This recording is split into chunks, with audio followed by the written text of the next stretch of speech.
ICDS supervisor এক্সামিনেশনের জন্য আরও কয়েকটি প্রশ্ন উত্তর নিয়ে আমরা আজকে আলোচনা করব।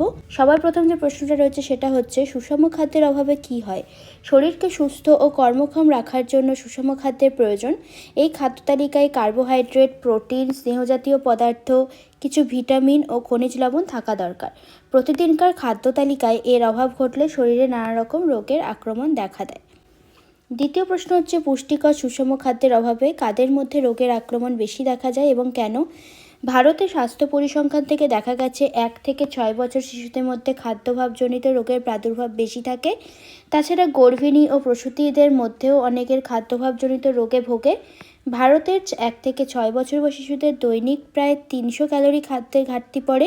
শিশুরা এখানে প্রথম শ্রেণীর প্রোটিন খুবই কম পায়। এই প্রোটিন ও ক্যালোরির অভাবে দরিদ্র শিশুদের মধ্যে কোয়াশিওরকর, ম্যারাসমাস দুটি রোগ দেখা দিতে পারে। তৃতীয় প্রশ্ন হচ্ছে, পুষ্টিকর খাদ্যের অভাবে আমাদের কী রোগ দেখা যায়? কোয়াশিওরকর, ম্যারাসমাস, রাতকানা, অন্ধত্ব, রক্তাল্পতা প্রভৃতি। আচ্ছা, নেক্সট কোশ্চেন, কিভাবে শিশুর চোখের যত্ন নিতে হয়?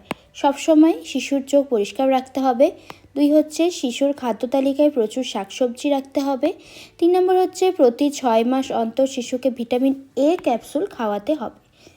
নেক্সট কোশ্চেন, গর্ভবতী মহিলাদের খাদ্য তালিকাটি কেমন হওয়া উচিত? গর্ভের প্রথম কয়েক মাস সাধারণত খাদ্যের তাপমূল্য বাড়াবার প্রয়োজন হয় না, কিন্তু তার ওজন স্বাভাবিকের থেকে কম থাকলে খাদ্যের তাপমূল্য বাড়িয়ে ওজন স্বাভাবিক অবস্থায় ফিরিয়ে আনতে হবে। ভ্রূণের পুষ্টির সঙ্গে সঙ্গে মায়ের শারীরবৃত্তীয় প্রক্রিয়াটি বাড়তে থাকে।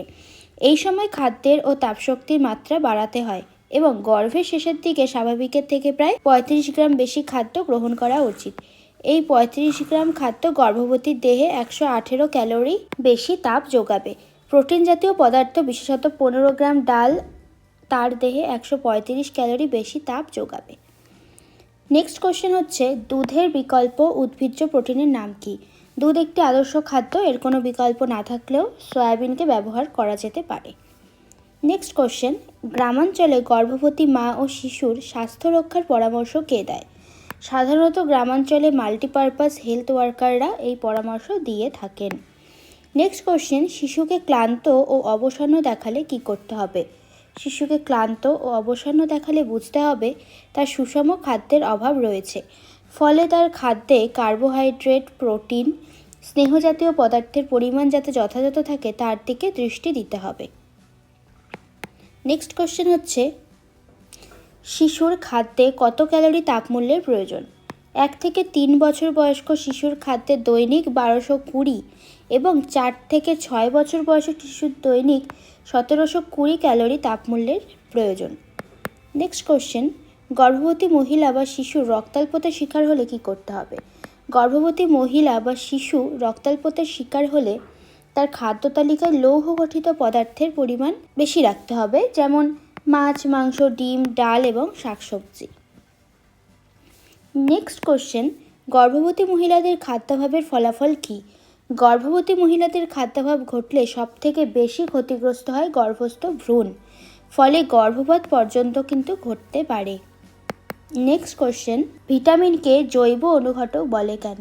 ভিটামিন হলো খাদ্যের একটি সূক্ষ্ম উপাদান। ভিটামিনের সাহায্যে প্রোটিন এবং বিভিন্ন খনিজ লবণ দেহ গঠনের কাজ সম্পূর্ণ করে। তাই ভিটামিনের প্রত্যক্ষভাবে দেহ গঠনে অংশগ্রহণ না করলেও এদের অভাবে শরীরের অভ্যন্তরীণ ক্রিয়াকলাপ ব্যাহত হয়। এই কারণে ভিটামিনকে জৈব অনুঘটক বলে। নেক্সট হলো, কোন সময়ে শিশুকে কোন রোগের প্রতিষেধক টিকা দেওয়া হয়? 9 মাসে দেওয়া হয় বিসিজি। বিসিজি টিকা কখন দেওয়া হয়? 1 বা 2 মাস অন্তর 3 মাত্রা। আচ্ছা, 1 থেকে 12 মাসের মধ্যে হামের টিকা দেওয়া হয় মাত্র 1 বার।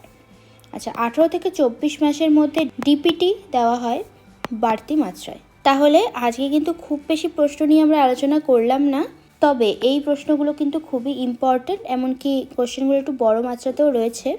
সুতরাং আমরা এই অল্প কটা প্রশ্ন নিয়ে আজকে আলোচনা করলাম। এই কটা প্রশ্ন উত্তর তোমরা চাইলে কিন্তু স্ক্রিনশট করে নাও, অথবা যদি ডকুমেন্ট চাই তোমাদের তাহলে আমাকে কমেন্ট করে জানাতে পারো। তো আজকের মতন এই ভিডিওটা ছোট্টর ওপর এখানেই শেষ করছি। দেখা হবে তোমাদের সাথে নেক্সট পর্বে, নেক্সট পেজের সাথে।